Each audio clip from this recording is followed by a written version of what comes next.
নমস্কার, আমি প্রদীপ কুমার সেন @প্রদীপ শাস্ত্রী। দর্শক বন্ধুগণ, আজকে আমি আপনাদেরকে জানাবো ভগবান গণেশের বিগ্রহ সম্পর্কে। তার কালার বিভিন্ন রকম কেন হয়, যেমন লাল কালার, সাদা, হলুদ, সবুজ। জেনারেলি এই কয়টি কালারে মেনলি দেখা যায়। কেন এমনটি হয়? যেমন মা কালী হয় নীল হয় অথবা কালো রঙের হয়, কিন্তু ভগবান গণেশের ক্ষেত্রে 4 রকম রং দেখা যায়: হালকা লাল, হালকা হলুদ, হালকা সবুজ এবং স্বচ্ছ সাদা রঙের। এমনটি হওয়ার কারণটি কি? বাজারে যেই ভগবান গণেশের বিগ্রহ বিক্রি হয় সিজনে, তা কি শুধু সৌন্দর্য বৃদ্ধি করার জন্যই এমনটি কালার কুম্ভকাররা করে থাকে, নাকি এর মধ্যে কোনো আধ্যাত্মিক কারণ রয়েছে? হয়তো তারা সৌন্দর্য বৃদ্ধি করার জন্য করে থাকে, অথবা কারণটি জেনেই করে, কিন্তু এর মধ্যে একটি আধ্যাত্মিক কারণ রয়েছে।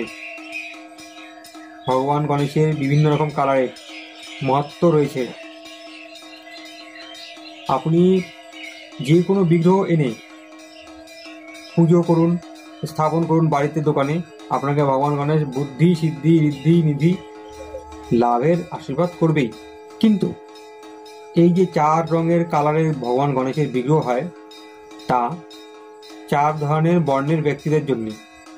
আপনি আপনার বর্ণ অনুযায়ী, কর্ম অনুযায়ী ভগবান গণেশকে স্থাপন যদি করতে পারেন আপনার দোকানে বা বাড়িতে, সেই ক্ষেত্রে আপনি দ্রুত সুফল লাভ করবেন। এখন কোনো ব্যক্তি সে ক্ষত্রিয় হয়ে যে ব্রাহ্মণের কাজ করতে যদি যায়, তাহলে অটোমেটিক্যালি সে সফল হবে না। আবার ব্রাহ্মণ সচরাচর শূদ্রের কাজও করতে যাবে না, সেটাও তার কাজ নয়। যেমন ধরুন এয়ারফোর্স, সে আর্মির কাজ করতে যাবে না, আর্মি এয়ারফোর্সের কাজ করতে যাবে না। আবার পুলিশ কিন্তু ডিফেন্সের কাজ করতে যাবে না। সবার কাজ ভাগ করা রয়েছে।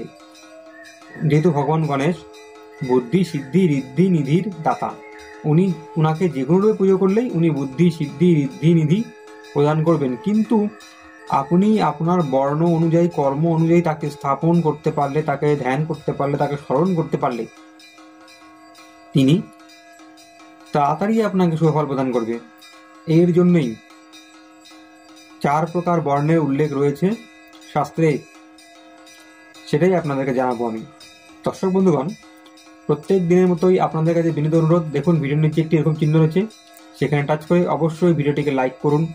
ভিডিওর নিচে দেখুন একটি কালার স্পট রয়েছে, সেখানে লেখা রয়েছে সাদা রঙের সাবস্ক্রাইব, সেখানে টাচ করে চ্যানেলটিকে অবশ্যই সাবস্ক্রাইব করুন। ভিডিওর কমেন্টস বক্সে অবশ্যই জয় শ্রী গণেশ অথবা জয় গুরু লিখতে ভুলবেন না। ভিডিওটিকে বেশি বেশি করে আপনাদের প্রিয়জনদের কাছে শেয়ার করুন, তাদের নলেজের জন্য। দর্শক বন্ধুগণ, যদি আপনি ব্রাহ্মণ যদি হন, কিংবা সংসারে থেকেও যে কোনো বর্ণেরই হন না কেন, ক্ষত্রিয় বা বৈশ্য, শূদ্র যাই হন না কেন, আপনি আপনার উদ্দেশ্য যদি হয় মোক্ষ লাভ করা, শুধু মোক্ষ লাভ করা, সাংসারিক কোনো জিনিস লাভ করার আপনার কোনো আগ্রহ নেই, তার প্রতি কোনো কামনা বাসনা নেই, আপনি ঈশ্বরের কাছে এইসব জিনিস সম্পর্কে কোনোরকম আবদার করতে বা প্রার্থনা করতে আগ্রহী নন। মনে করুন আপনার ক্যারেক্টার যদি সর্ষের তেলের মতন যদি হয়, মানে জলে থেকেও জলে মেলে না, সংসারে থেকেও আপনি সংসারের জিনিসে লিপ্ত হচ্ছেন না, এবং দ্রুত আপনি মোক্ষ লাভ করতে যেতে পারেন, আপনার সেই পথের বাধা বা বিঘ্ন দূর যাতে হয়, আপনার ইষ্ট লাভ, গুরু লাভ তাড়াতাড়ি যাতে হয়, তার জন্যে আপনি সাদা রঙের ভগবান গণেশের স্থাপনা করতে পারবেন। দেখবেন বাজারে যে গণেশ ভগবানের বিগ্রহ বিক্রি হয়, সাদা ধুতি পরা, গায়ের রং দেখতে সাদা, আপনি সেই ভগবান গণেশকে স্থাপনা করতে পারবেন, নিত্য পুজো করতে পারবেন, তাকে ধ্যান করতে পারবেন। এতে আপনার আধ্যাত্মিক উন্নতির পথের যে বাধা, তা দ্রুত রোধ হবে। যদি আপনি ক্ষত্রিয় হন, আপনার কাজ যদি হয় দেশ রক্ষা করা, আপনি police, military, army, navy, BSF, ITBP, যে কোনো সেনাবাহিনীর সাথে আপনি যুক্ত যদি হন, সেই ক্ষেত্রে আপনি লাল রঙের ভগবান গণেশকে স্থাপন করতে পারবেন। দেখবেন যে ভগবান গণেশের পরনে লাল ধুতি এবং দেহের কান্তি একটু লালচে টাইপের, ভগবান সেই গণেশকে আপনারা স্থাপন করবেন, ধ্যান করবেন, তার পুজো করতে পারবেন। এতে আপনাদের কর্মক্ষেত্রে সর্ববাধা দূর হবে, আপনি বিজয় হবেন।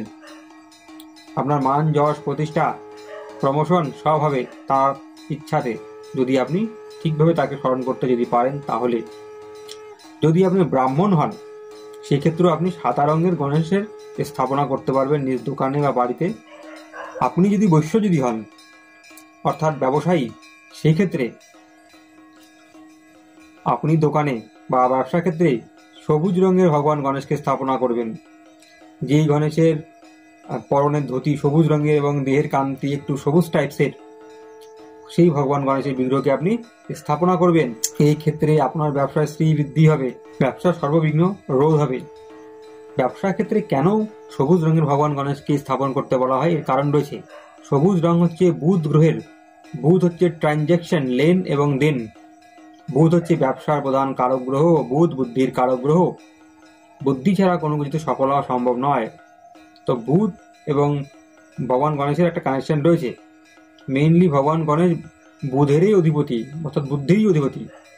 আপনি যেই ভগবান গণেশেরই পূজা করুন না কেন, তিনি বুদ্ধির অধিপতি। কিন্তু ব্যবসায়ীদের ক্ষেত্রে সবুজ গণেশের পুজো করলে তাতে তাদের লাভের সম্ভাবনা দ্রুত হয়, তারা তাড়াতাড়ি সফলতা অর্জন করতে পারে। সবুজ গণেশ ব্যবসায়ীদেরকে খুব তাড়াতাড়ি সুফল প্রদান করে থাকে অন্য রঙের গণেশের তুলনায়। সবুজ রঙের গণেশকে স্থাপনা করলে পরে আপনাদের ব্যবসার সর্ববাধা দূর হয় দ্রুত। আর যারা অর্থকামী, ভোগী, বাড়ি গাড়ি, নারী বা পুরুষ, মানে স্বামী বা স্ত্রী, নারী পুরুষ বলতে স্বামী বা স্ত্রী কামী, সন্তান কামী, প্রপার্টি কামী, মানে সংসারে যত কিছু কামনা বাসনা আছে সব কিছুর প্রতি যাদের কামনা রয়েছে, সেগুলোকে পেতে চাইছে, সেগুলোকে হাসিল করতে চাইছে, তার জীবনের লক্ষ্যই সেগুলোকে পাওয়া, সেই সকল ব্যক্তিবর্গ বা সেই সকল পরিবারে অবশ্যই হলুদ রঙের ভগবান গণেশের পুজো করবেন। যেই গণেশের পরনের ধুতি হলুদ এবং দেহকান্তি একটু হলদে টাইপসের, সেই গণেশকে বাড়িতে স্থাপনা করুন। কারণ হলুদ কালার বৃহস্পতির বুদ্ধি, সিদ্ধি, ঋদ্ধি তো যে কোনো রূপেই পাবেন। এর সাথে পাবেন বৃহস্পতি গ্রহের শুভ প্রভাব, ঘরে স্থিতি আসবে, মা লক্ষ্মীর আগমন ঘটবে, ছাত্রদের ক্ষেত্রে পড়াশোনা ভালো হবে, বাড়িতে শান্তির পরিবেশ বজায় থাকবে। তার মানে এটা নয় যে সবুজ গণেশ টাকা দেবে না, ব্যবসা ভালো হলে তো অটোমেটিক্যালি টাকা হবে, সেও টাকা দেবে। আবার লাল গণেশ টাকা দেবে কর্মের মাধ্যমে, সার্ভিসের মাধ্যমে। এক্ষেত্রে তাদের প্রমোশনের সম্ভাবনা বৃদ্ধি পাবে। আপনার বর্ণ অনুযায়ী বা কর্ম অনুযায়ী আপনি যেই ভগবান গণেশকে আনতে চাইছেন, কোনো কারণে সেই গণেশ আপনি পাচ্ছেন না, কোনোভাবে আউট অফ মার্কেট, তখন আপনি কি করবেন? তখন একটাই উপায়, আপনি হলুদ রঙের ভগবান গণেশকে স্থাপনা করবেন। কারণ সাংসারিক লোকরা সব ভোগী, গাড়ি বাড়ি, স্বামী অথবা স্ত্রী কামনা তাদের মনে, টাকা পয়সা, অর্থ, প্রপার্টি ইত্যাদি ইত্যাদি। তাদের আধ্যাত্মিক উন্নতির দিকে আগ্রহ খুবই কম। এমন পরিস্থিতিতেও আপনি হলুদ গণেশকে স্থাপনা করলে পরে সফলতা লাভ করতে পারবেন। সাদা গণেশের কাছে টাকা পয়সা চাওয়াটা অ্যাকচুয়াল ঠিক নয়। সাদা গণেশ টাকা পয়সা অ্যাকচুয়ালি দিতে চায় না, কিন্তু ভক্ত যদি চায় তাহলে সে দেবে, কারণ তিনি বুদ্ধির দাতা, সিদ্ধির দাতা, ঋদ্ধির দাতা, নিধির দাতা। ভক্ত যদি চায় ভগবান না করবে কি করে? কিন্তু সাদা গণেশ জেনারেলি দিতে চায় না, চাইলে পরে দেবে। লাল গণেশ, হলুদ গণেশ, সবুজ গণেশ এরা অর্থ প্রদান করে থাকে। আমি যেই 4 বর্ণের কথা বললাম, এই 4 বর্ণ কিন্তু কোনো জাতিভেদ কথা নয়, এটা এরকম মনে করবেন না। 4 বর্ণ হচ্ছে আপনাদের কর্ম অনুযায়ী। বর্তমান সময়ে দেখবেন কোনো চক্রবর্তী দাদা কিংবা ব্যানার্জি দাদাও কি বলে পুলিশে চাকরি করছে, তো পুলিশের কাজ কি? ক্ষত্রিয়র কাজ, ওটা তো ব্রাহ্মণের কাজ নয়। তো এটা তার কর্ম, তো কর্ম অনুযায়ী এই বর্ণ। উনি যদি পুলিশে চাকরি করছেন তাহলে উনি এখন ক্ষত্রিয়র ধর্ম পালন করছে, তাহলে উনাকে লাল রঙের ভগবান গণেশকে স্থাপনা করতে হবে তার কর্মে শ্রীবৃদ্ধির জন্যে, উন্নতির জন্যে। ঠিক সেরকমই কোনো গৃহস্থ ব্যক্তিও যদি ব্রাহ্মণ নেয় ত্যাগী যদি হতে যদি পারে, সরষের তেলের মতন জলে থেকেও জলে মিলবে না, মানে পরিবারের থেকেও পরিবারের লোকের সঙ্গে নাটক করবে যে আমি তাদের সঙ্গে তাদের ওই ভোগবিলাসে লিপ্ত আছে, কিন্তু অ্যাকচুয়ালি সে ভগবানেতে লিপ্ত আছে। এমন ব্যক্তি যেই হোক না কেন, সে যেই সম্প্রদায়ই হোক না কেন, যেই সমাজেরই হোক না কেন, সে সাদা গণেশের ব্যবহার করতে পারবে, সেই সাদা গণেশকে স্থাপনা করতে পারবে, পুজোও করতে পারবে। আপনারা ভগবান গণেশকে একটি মন্ত্র দ্বারা নমস্কার করতে জানাতে পারবেন বা কৃতাঞ্জলি জানাতে পারবেন, সেটা হচ্ছে ওম বক্রতুণ্ড মহাকায় সূর্যকোটি সমপ্রভ নির্বিঘ্নম কুরু মে দেব সর্বকার্য সুসর্বদা।